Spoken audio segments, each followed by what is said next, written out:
drowned it in the liquid. So I'm in my studio today and I'm inspired to do some reproductions or some vintage inspired antique like.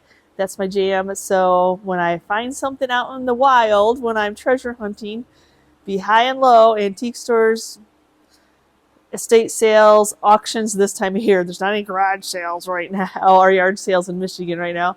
So let me share with you what I have on my plate today to try to accomplish. So I picked this up at an auction. It is very old. It's, I don't know, it could be, I don't know. I don't know how to date wood, but it is not just like the stair runner or like 5 cents, you know, you put something on there to sell. What it was selling were these little things. But unfortunately, the piece that I found at Dollar General isn't necessarily like this. So I'm probably going to do more of this than this. I'm not that. I mean, I kind of thought about it, but the way that the Dollar General was, I'm not going to be able to match up their graining of their wood. So I'm just letting you know that. But this is the version that I found at the Dollar General. So see, it has so much grain. When I picked these up, we were actually looking to use them in a retail space to tier things up, and I'd already stained one, and then I'm like, oh my gosh. But you can still see, I don't want to paint it, so you can still see the graining.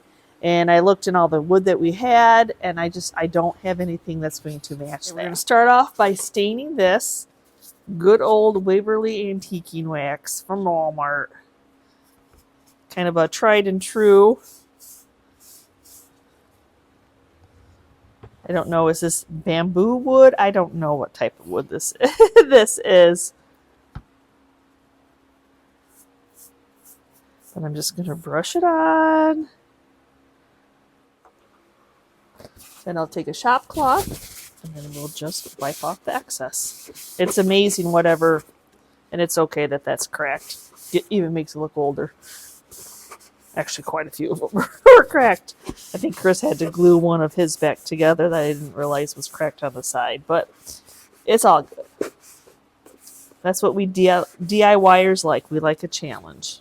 Yes, we would like it to be perfect when we buy it, I know, but that's okay. Doesn't stop me from buying something just because it's got a little crack in it. So when I took the sticker off, it did leave a residue left behind, the sticker residue. And if I would go to wax over that, I almost forgot when I started waxing, it would wax differently. So we need to get that removed. Lemon oil, paper towel, whatever stickum you like to use to remove it, go ahead. Yes, I need to do the underneath, or you'll be really able to tell that this was not the original color if you don't. Even though it's not a portion anybody sees, the buyer will see it. If you're doing it for yourself, don't worry about it, don't do it. But and then to add a little bit more of the aged patina to it, I'm going to use some Jolie's black wax. Sounds a little crazy, doesn't it? But that's just going to darken it up a little bit more, that it just doesn't look like a stained piece, which is what it just looks like right now.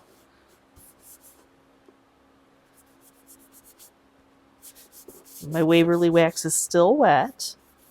Can you tell how it's changing it just a little bit? You just keep playing with it until you like it. Okay, so now that my wax is dry, I need to cut. Now this is just webbing like you would use in upholstering, and I just by chance I had some. So I have to figure out, cut off a piece, figure out where I'm going to cut off a piece.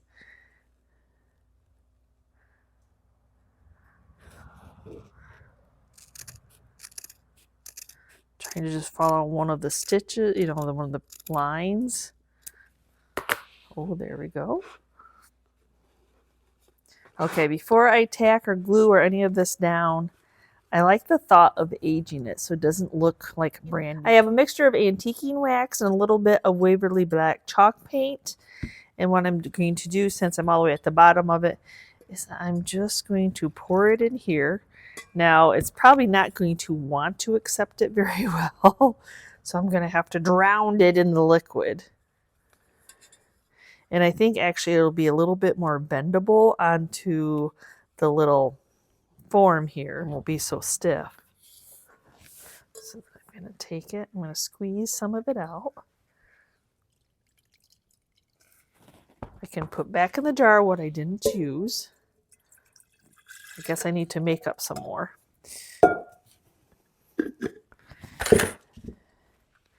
And then I'm just going to go ahead. It aged it, didn't it? Didn't it? That's what I wanted it to do. Okay, set that off to the side. Bring this back up. Oh yeah, I'll be able to bend it a lot more. So I literally just ran and got some tacks from Walmart because I could not find the ones I had. I'm like, I know I have some. Isn't that always the case, y'all? Okay, so I was working through my trials and errors, and I ended up having to drill these in place. And then I'm taking a little bit of glue to make sure that they're in there. The things we do. So now I'm going to take my next one.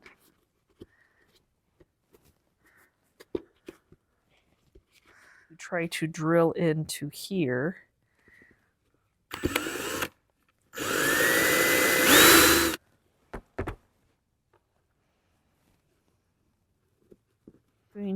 It's already kind of glued down. I'm going to take a little bit more of this. It doesn't seem to care that this was wet. And then hold that down. Okay, so you see the fibers kind of shrunk. It is what it is. I've already got them drilled in there. I already got everything done, so we're leaving it. But I do want to age the little paper, so I poured out some more of that. I did, y'all. I'd ordered these a while ago off of Etsy. I think somebody just like made them. So not like a true paper one.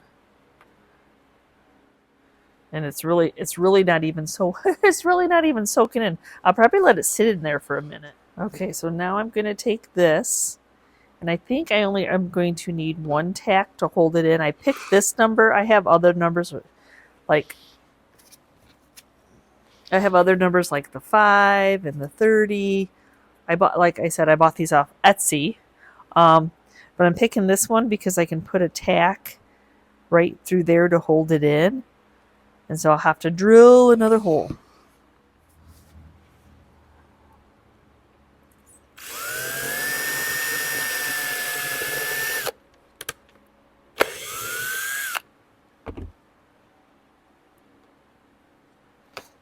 And I will put a little glue in there first.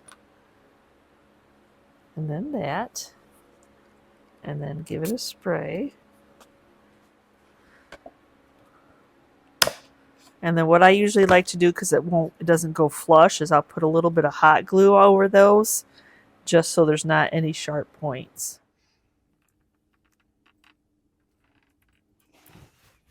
Just a little dab. That way nobody's going to get hurt. Wetting that kind of made some blue show up on my... So I'm getting Fusion's clear wax. And I'm just going to wipe it on the paper because the paper's still wet. Wipe off my brush, and then I'm just going to dip it into the decrepit dust. And I realize that Wanda has been out of it for a little while. But keep checking back. I'm sure she'll get some stock in. Took a little of the wax, and I put it in the creases of the stairs. And then I'm just using a little bit more of that to kind of make it look like this has always been on there, and it's just dust built up. The only time we want dust, right?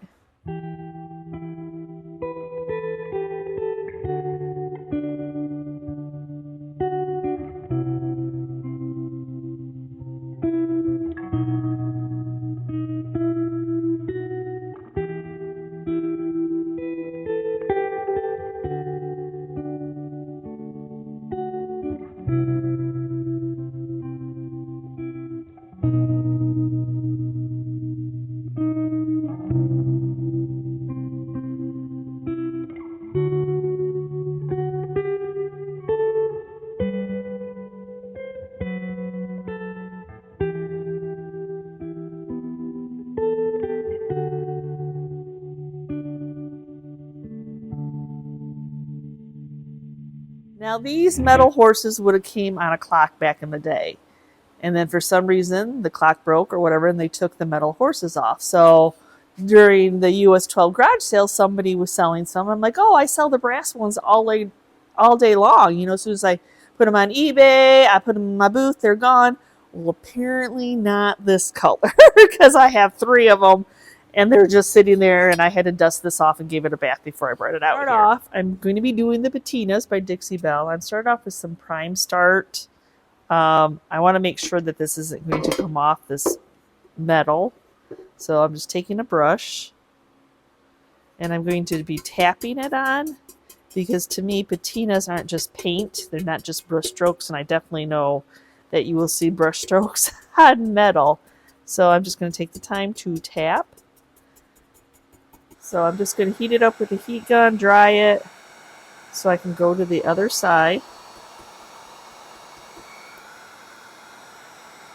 Okay, now it's time to add the patina paint, and I'm going to be using the iron color, the gray. First, I'm going to start with the underbelly. This is the difficult part when you have to flip items over.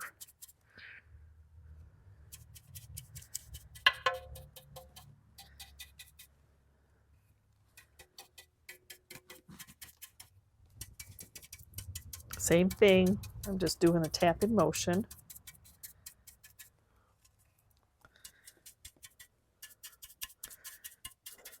Okay, time for the fun part of trying to go upside down. So I'm going to be spraying, I'm looking for a blue, so I'm going to be doing the blue patina spray.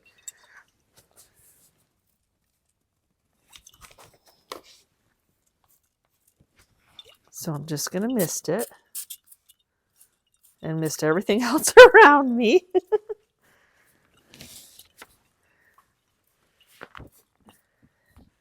And then I'll probably I'm going to add a drizzle.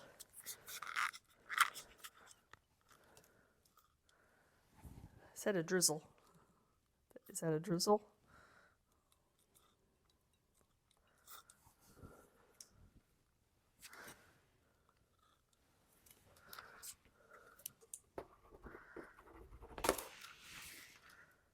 So here's my horsey. So it's supposed to look like it has been out in the rain and weather, and that it does. Now, I do notice that I get different results if I don't use the primer. It might have turned out more blue, but you gotta, every metal acts differently, I find too. So I'm going to seal it in with some Weather Defense metal spray.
So I absolutely did not mean to be a horse theme today, but I was inspired by this picture that I took at an antique store. And I'm like, oh, I have a horse that's been sitting in my stash. So I'm going to give it some wording. I'm probably going to paint it a different color. It's got some chippiness on the ear from where its paint came off. Attach either a new chain or some wire. And I'm going to go ahead and take this off the hanging system. Well, they're quite long. Pretty long for that little bitty of a horse. So for my horse color, I'm sure a lot of you guys could have guessed it. Flour Sack by Sweet Pickins. And I am going to paint both sides.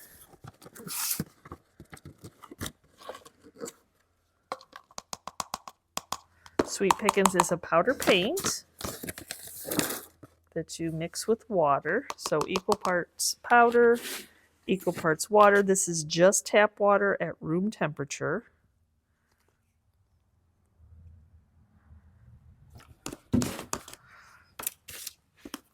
And then we're just going to stir. I don't need, other than wiping that down, I didn't need to do any prep because I'm looking for some aged. So I'd like it to be, I'm hoping for some chippiness and some crackling and crazing. Can only hope for the best. So you stir it up for 2 minutes, making sure you get that powder incorporated with the water, and then you sit it off to the side and let it thicken up a bit before using it. This horse has a little bit of texture on it, which is okay. But I want to try to get into all the pieces and parts. I'm rising it up on some hockey pucks wrapped in Ziplocs. That way one can change them out, and two, that it's not pooling up. Because, you know, I'm going to have to flip it back and forth to get everything covered. Then I'm going to take a heat gun and dry the first coat.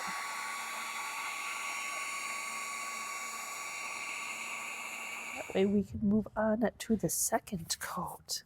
And you see how well the second coat grabs onto that first coat.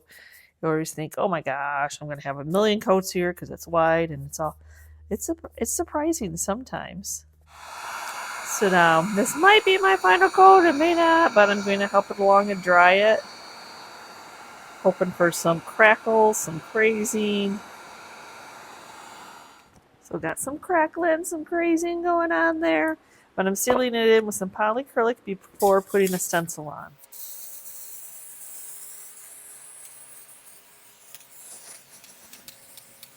Okay, our paint is all dry, both sides.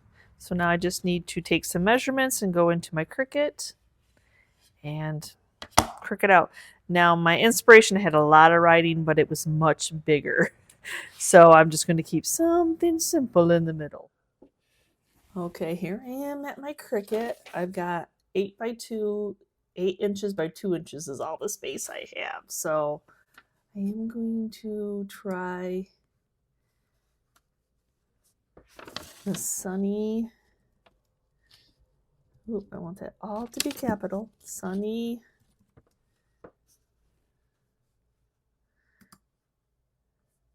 text side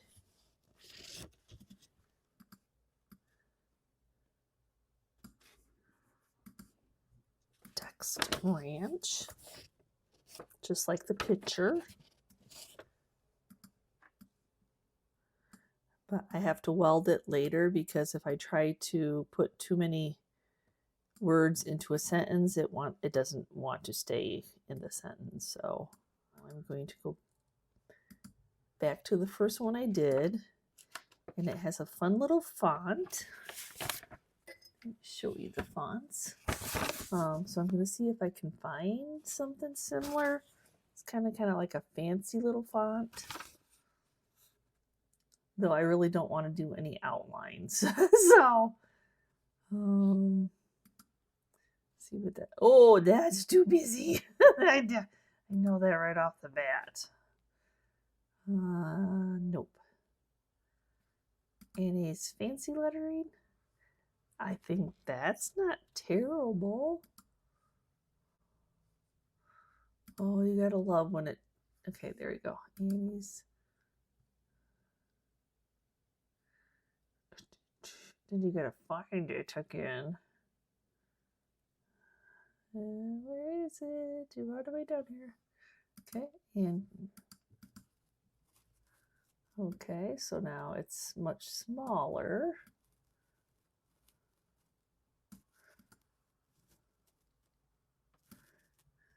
Just trying to make sure they're all the way up to the line. Now I'll go in and group them together, and then I will attach them.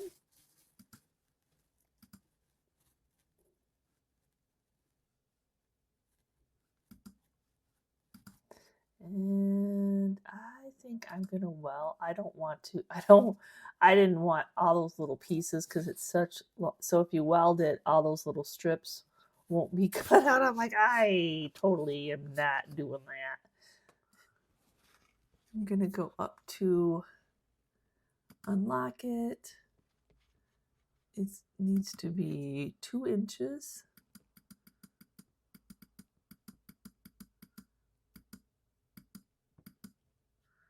By 8 inches.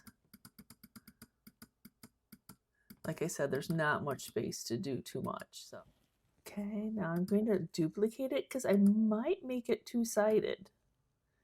If all goes well on the first, I will make it 2-sided. Oh, here comes the fun part of weeding. Weeding. I don't think anybody said, "Oh, I just love to weed." Either your vinyl or your gardens. It doesn't really matter. That's why I'm like, oh, no way am I having those little pieces be in here. Okay, I did my weeding. That's enough for the day. That's enough for the day. So now I'm going to cut around my lettering. And I like to go close only because it helps me when I want to center my wording. Okay, got a piece of transfer tape cut out. I like the transfer tape with the grid pattern. Makes it so much easier to try to center eyeball.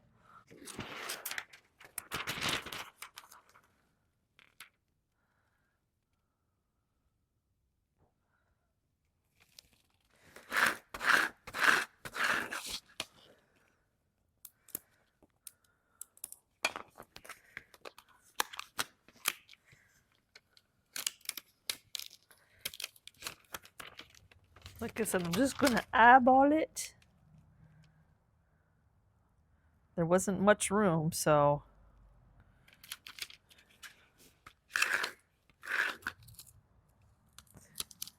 And so it's going to be a little bit on the chippy side, but I want that, so. I know it's not everybody's jam, but it is mine.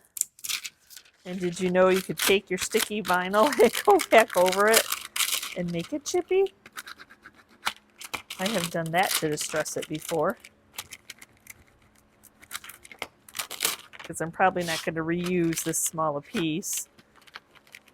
I know you could, but my gosh, if I kept reusing everything I had, then I wouldn't.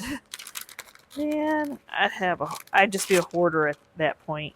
Okay, so now I'm going to take some painter's tape. Since I made such a small area on the vinyl, I need to fill in case I'm for sure going to be messy because I cut those letters off right to the edge. DIY's little black dress for the stencil color. I already did the other side. And then just a makeup sponge from the Dollar Tree store. It doesn't have to be perfect because I'm going to be distressing it anyway.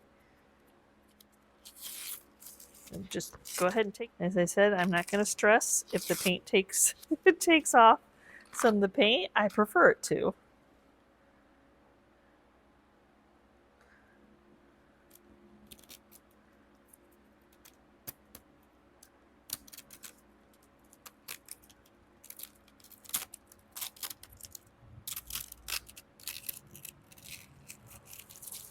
I have to pick off the little pieces.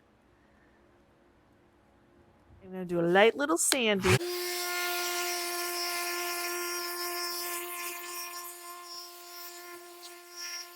And then I'm going to go ahead and coat this with some weather defense spray. Only, like, what if somebody wants to hang it outside?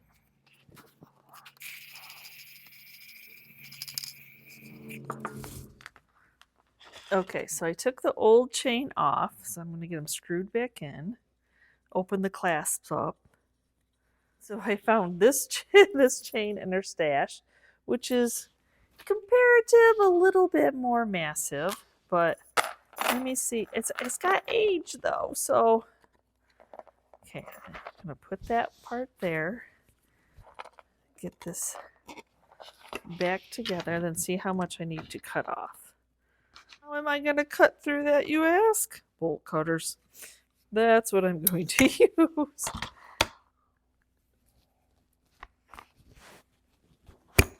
Because they do cut. They do. I can do the other side.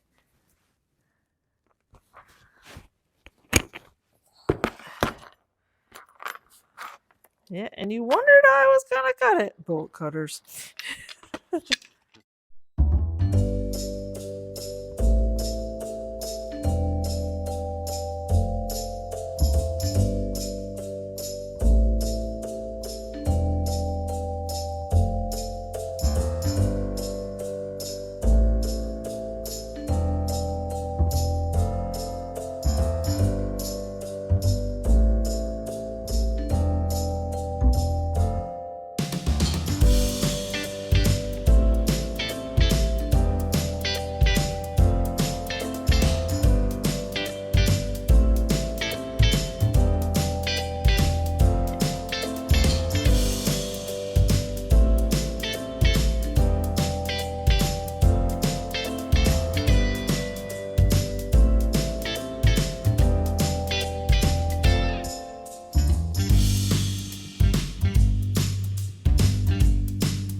Thank you so much for watching today's video, taking some of my thrift, my secondhand finds, and sharing the process with you of how I would make them over and give them new life. I hope you enjoyed today's video. If you're not already a YouTube family member of our channel, please hit that subscription button along with the notification bell so you don't upload a new video, you guys, and we will see you next time. Bye.